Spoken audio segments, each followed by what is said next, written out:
वालेकुम दोस्तों, उम्मीद करते हैं कि आप लोग ठीक ठाक होंगे। आज की इस पर्टिकुलर वीडियो में आप लोगों के साथ कुछ इन्फॉर्मेशन शेयर करना चाहता हूं कि मॉक्स कैप्सूल बेसिकली है क्या चीज़, इसके यूजेस क्या है, इसके बेनिफिट्स क्या है और मॉक्स कैप्सूल का डोज क्या है और इसके कॉन्ट्राइंडिकेशन के साथ साथ अगर आप में से कोई मरीज़ मॉक्स कैप्सूल इस्तेमाल करता है तो इसके कौन कौन से साइड इफ़ेक्ट हो सकते हैं। वीडियो को आप लोग एंड तक देखें ताकि मॉक्स कैप्सूल के मुतालिक किसी इन्फॉर्मेशन आप लोगों से मिस न हो जाए। बेसिकली मॉक्स कैप्सूल एमॉक्सिसिलिन से बना हुआ है और एमॉक्सिसिलिन बेसिकली एंटीबायोटिक होता है। एंटीबायोटिक वो कैप्सूल या वो अद्वियात होते हैं जो हम किसी भी बैक्टीरियल इन्फेक्शन को ख़त्म करने के लिए इसको इस्तेमाल करते हैं। अब आ जाते हैं कि मॉक्स कैप्सूल हम कब और किन किन हालातों या कंडीशन में मरीज़ को दे सकते हैं।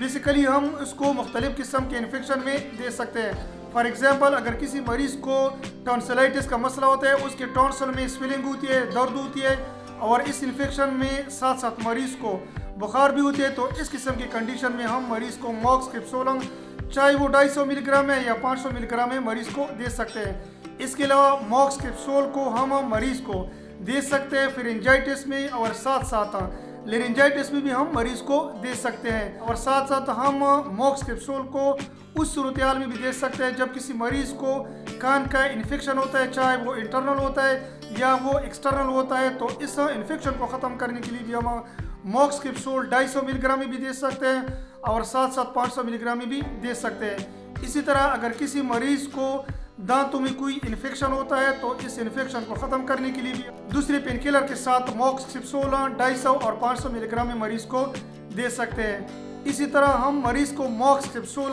दांत की सर्जरी के बाद भी दे सकते हैं, चाहे वो 250 मिलीग्राम है या 500 मिलीग्राम है, दोनों को हम दे सकते हैं एज बेस पर। इसी तरह हम मॉक्स कैप्सूल को दे सकते हैं ऐसे मरीजों को जिनको ब्रोंकाइटिस का मसला होता है।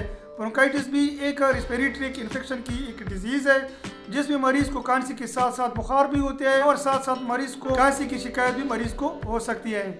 इसी तरह मॉक्स कैप्सूल को हम ऐसी सूरत हाल में भी मरीज़ को दे सकते हैं जब किसी मरीज़ के मसूड़ों में ज़ख्म होता है, इन्फेक्शन होता है या सूजन होती है, तो इस किस्म के इन्फेक्शन को ख़त्म करने के लिए भी हम मरीज़ को इसको दूसरे पेन किलर के साथ दे सकते हैं। ऐसे मरीज़ जिसको बैक्टीरियल स्किन इन्फेक्शन का मसला होता है, तो इस किस्म के मरीज़ की बैक्टीरियल स्किन इन्फेक्शन को ख़त्म करने के लिए भी हम मॉक्स कैप्सूल को दे सकते हैं, चाहे वो 250 मिलीग्राम में हो या 500 मिलीग्राम में हो। इस तरह अगर किसी मरीज़ को साइनोसाइटिस की इन्फेक्शन होती है तो साइनोसाइटिस की इन्फेक्शन को ख़त्म करने के लिए भी हम मॉक्स कैप्सूल को दे सकते हैं, 250 मिलीग्राम में भी दे सकते हैं और 500 मिलीग्राम में भी दे सकते हैं।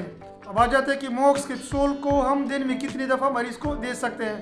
बेसिकली मॉक्स कैप्सूल 250 मिलीग्राम में भी आ जाता है, 500 मिलीग्राम में भी आ जाता है। आ जाते हैं कि मॉक्स की जो कैप्सूल है इसको हम मरीज़ के लिए दिन में कितनी दफ़ा दे सकते हैं। इसका जो बेसिक डोज है वो मरीज़ को हम दिन में 3 दफ़ा दे सकते हैं, सुबह दोपहर शाम खाना खाने के बाद दे सकते हैं। जिनकी उम्र 10 साल है या 10 साल से अबाव है, चाहे वो 12 साल है या 14 साल है, अगर उनका वज़न कम है तो उनको हम 250 कैप्सूल दे सकते हैं। अब जिनकी उम्र 15 साल से अबाव है तो उनको हम 500 मिलीग्राम दे सकते हैं। अब आ जाते हैं कि मॉक्स कैप्सूल अगर हम इस्तेमाल करते हैं इसके साइड इफ़ेक्ट क्या हो सकते हैं। बेसिकली एब्डोमिनल पेन भी हो सकता है, मतली की शिकायत भी हो सकती है, उल्टी की शिकायत भी हो सकती है, ड्राई माउथ भी हो सकते हैं। अब आ जाते हैं कि मॉक्स कैप्सूल को हम प्रेगनेंसी की सूरत में दे सकते हैं या नहीं दे सकते हैं।